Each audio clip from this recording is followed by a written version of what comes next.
biology. We were discussing the chapter Human Health and Diseases. We have already completed the topics immunity. What does immunity refer to? And what is meant by innate immunity and what is acquired immunity? And also we discussed the structure of antibody.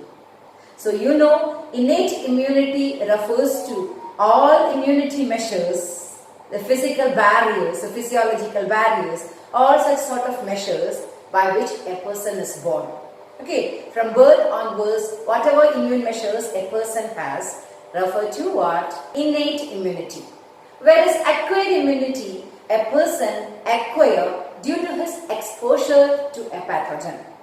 Okay, so acquired immunity is the acquired one, which is achieved by the action of two types of lymphocytes, B lymphocytes and T lymphocytes, and you have already studied B lymphocytes perform AMI, antibody mediated immunity, and T lymphocytes perform CMI, cell mediated immunity, and you have studied the diagram of the antibody also. Okay, H2L2 structure of antibody or the immunoglobulin molecule. I think that questions are thorough. Then we shall move to the next topic, a very familiar topic, active immunity and passive immunity. The word itself gives you the idea, active immunity. The person is active for such sort of immunity. Then passive immunity. The body of the person is passive for such sort of immunity. So keep in mind, active immunity means the type of immunity that a person derives due to his own activity of immune system. Here, the individual has an exposure to the pathogen, that means the antigen, okay, and his body produces the antibodies to fight against that. So, if the person or if an individual produces antibodies himself and fight against antigens, that is known as active immunity. Here the person's immune system is having an active role in what? Fighting against the pathogens. Okay, where is passive immunity? Here the person's immune system has no much role in processing the antigen. Okay, that time is not enough. We are not waiting for the immune system of the person get active. Instead, we are giving ready-made artificial antibodies to attack the antigens. For example, snake bite, the case of a snake bite. Okay, we are not waiting for the person's system, immune system to produce the antibodies. Instead, we give the antivenom, the antibodies. We are injecting ready-made antibodies to the patient. So there will be acute action. So when the person is passive, when his immune system is passive, so that he is received with ready-made antibodies. That means he is not building the antibodies, but he is getting ready-made antibodies, means that is passive immunity. Very simple concept. In this passive immunization may be required for sudden actions. Okay, some dangerous situations like tetanus toxicity, snake bite, such issues. Okay, so when we compare active immunity and passive immunity, we can say active immunization, passive immunization procedure. In the active immunity, person produces antibodies, whereas in passive immunity, person receives ready-made antibodies to fight against antigens. Then tell me, what is the case of vaccination? Vaccination comes under which of these two cases? Is vaccination an active immunization process or a passive immunization process? What is a vaccine? When we are injected or intaking vaccine, what we are taking in? Actually, we are taking in the pathogen as such or its antigen. That means we are taking the antigenic protein. Okay, so during vaccination, the vaccine means the antigen. What happens when we take vaccine? immediately it is activating the primary response in the person.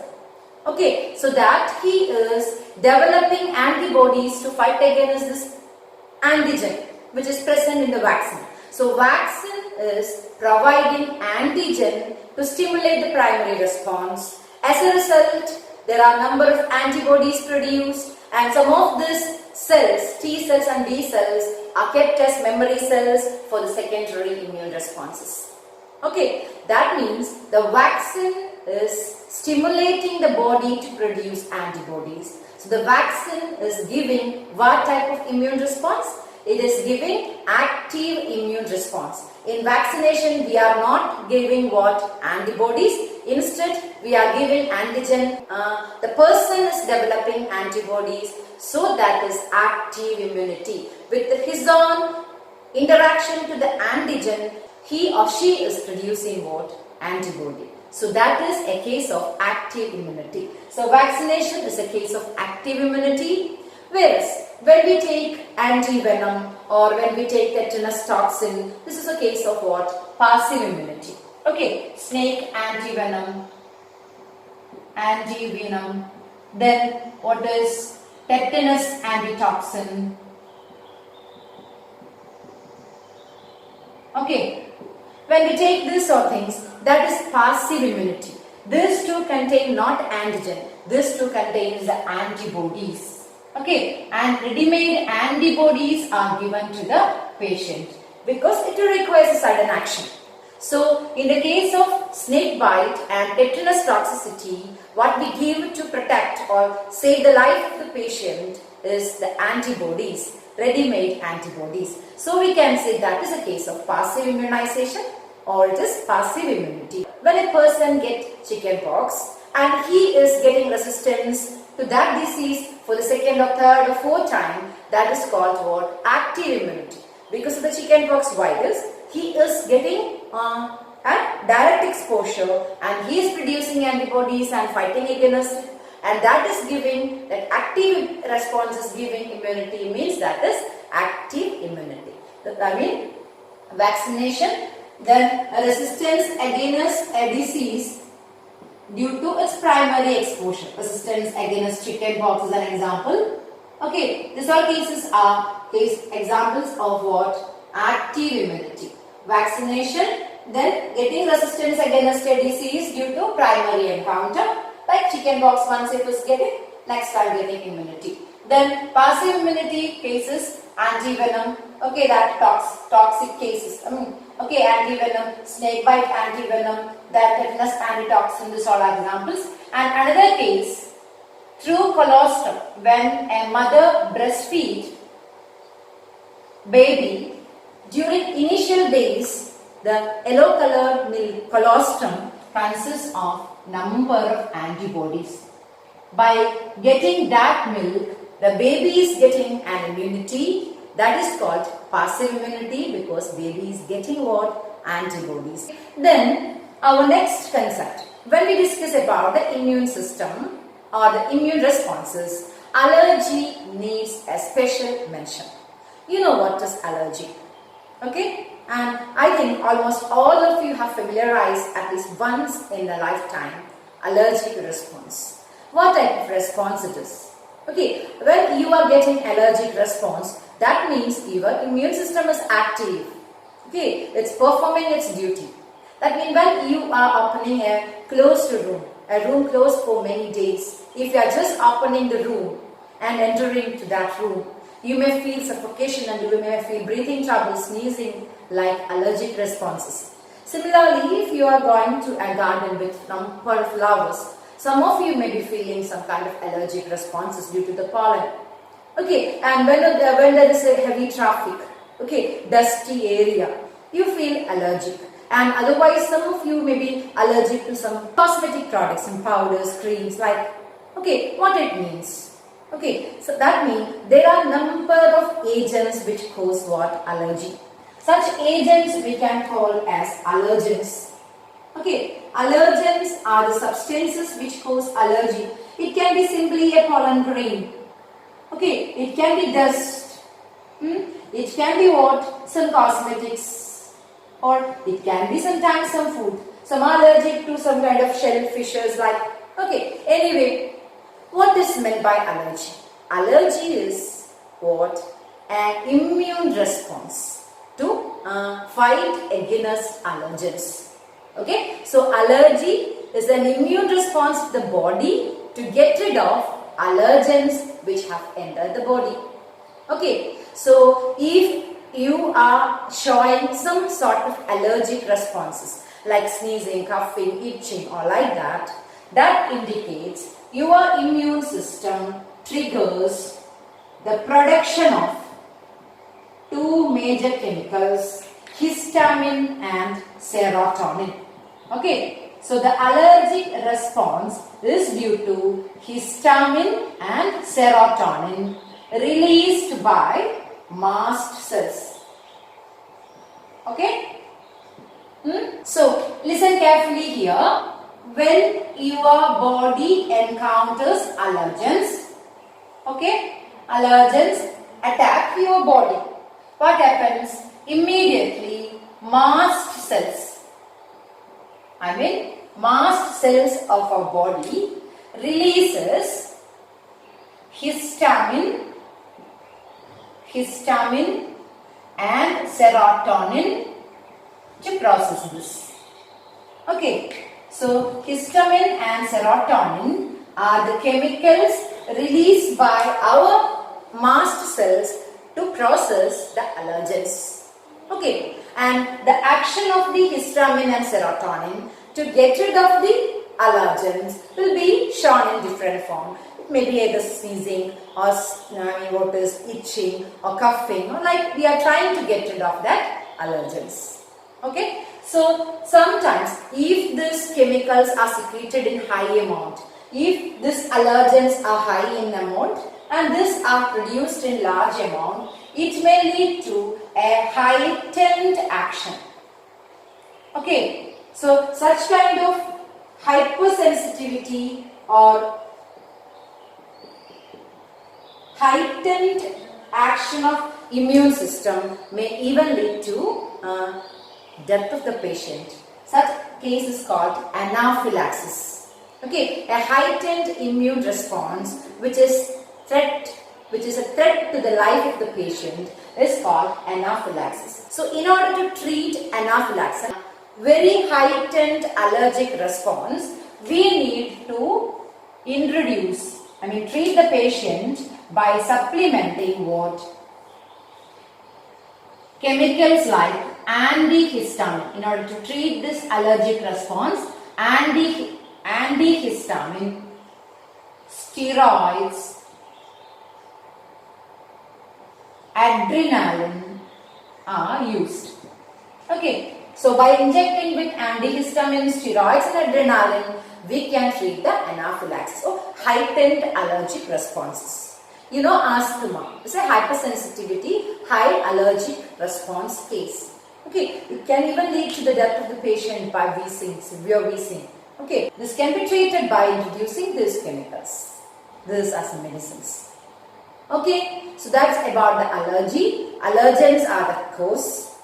Allergens are the reasons. Actually, our immune system is trying to process that allergen, and this may lead to number of symptoms like sneezing, coughing, wheezing, itching like problems, and it can be treated by antihistamine, steroids and adrenaline.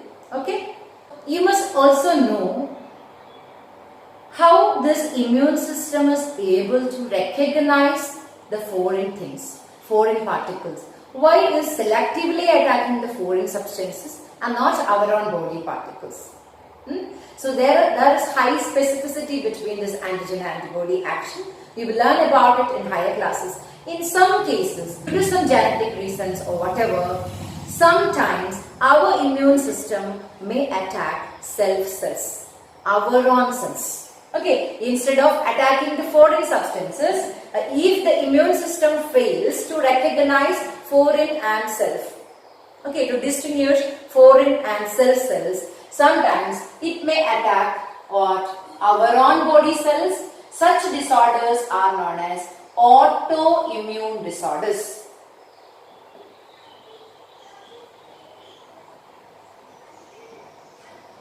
Okay, autoimmune disorders are the disorders due to the failure of immune system to recognize self cells, and it is destroying the self cells. Okay, example for one such a disease is rheumatoid arthritis. You are familiar?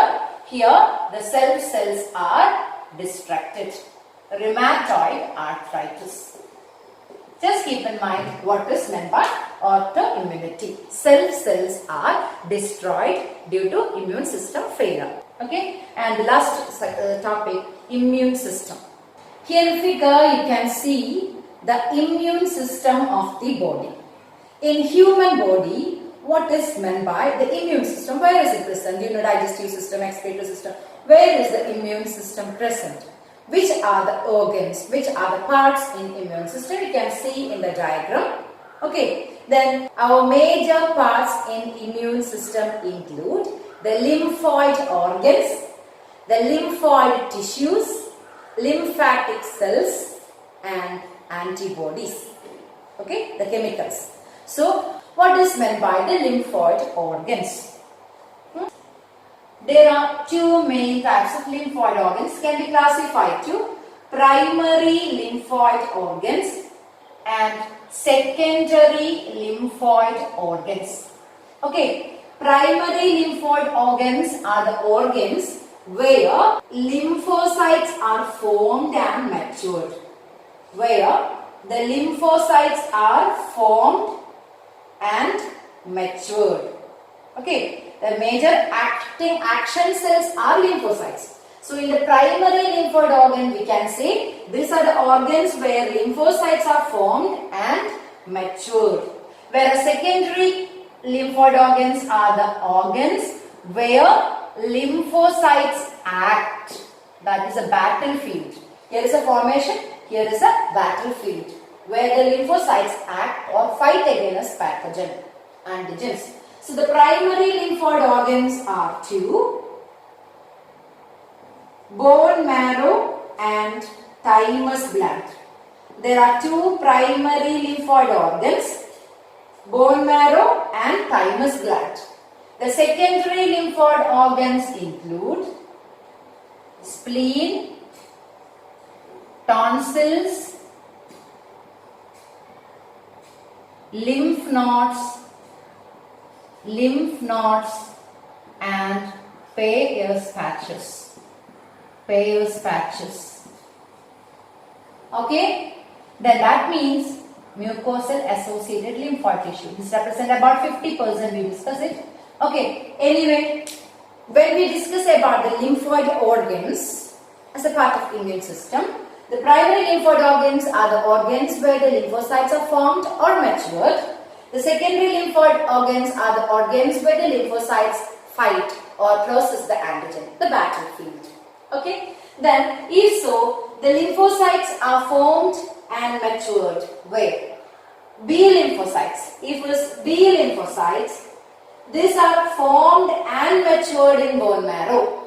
T lymphocytes are formed in bone marrow, but T lymphocytes are matured in thymus gland. That's why the name T. Both the B lymphocytes and the T lymphocytes are formed in bone marrow. B lymphocytes are matured there itself, whereas T lymphocytes are matured in thymus gland. Okay, both B and T lymphocytes are formed in bone marrow. B lymphocytes are matured there itself, whereas T lymphocytes are transported to thymus gland and there it mature. Where is thymus gland located? It's near the heart. You know that it is the only organ which go on disintegrating or reducing its size from birth to adult life. You know that. Okay, so at the thymus gland, T lymphocytes are matured. So these two are considered as primary lymphoid organs. Okay, the secondary lymphoid organs, spleen. Okay, all pathogens which are received through bloodborne pathogens bloodborne antigens are processed in spleen. Similarly, lymph-borne extracellular fluid. Okay, all pathogens which come through the lymph are processed in lymph nodes. And tonsils also contain the lymphocytes. Peyer's patches the malt mucosal associated lymphoid tissue.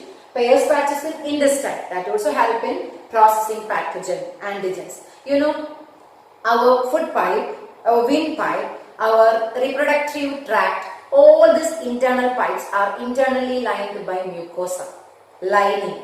Okay, this mucosa lining is also associated with the lymph, that is known as mucosa associated lymphoid tissue. This represents about the 50% of the immune system. Okay, so I mean when any antigens enter through the mouth, malt help to process it. Through the respiratory tract, malt help to process it. Even after that, if the antigens reach the blood, if the antigens reach the lymph, it is processed in spleen, tonsils, okay, lymph nodes, etc. Okay, very simple fact. These are the parts of our immune system. The primary lymphoid organs, secondary lymphoid organs. Then lymphatic tissue. Okay, in the form of lymph nodes. Whenever there is an infection, you may feel some kind of swellings in the lymph, where lymph nodes are concentrated in the groin region, in the shoulder region. That means here all lymph nodes are there, and the lymph nodes will be getting accumulated to process antigen. Okay, then and anyway, this B and T lymphocytes are the main soldiers, and they are acting with the weapon. Antibodies mainly. So antibodies, B and T lymphocytes, lymphoid tissues and lymphoid organs are the parts of what? Immune system of human. Okay. So I think we can just wind up this topic here, and we will do the elaboration in the live session. Okay. Thank you.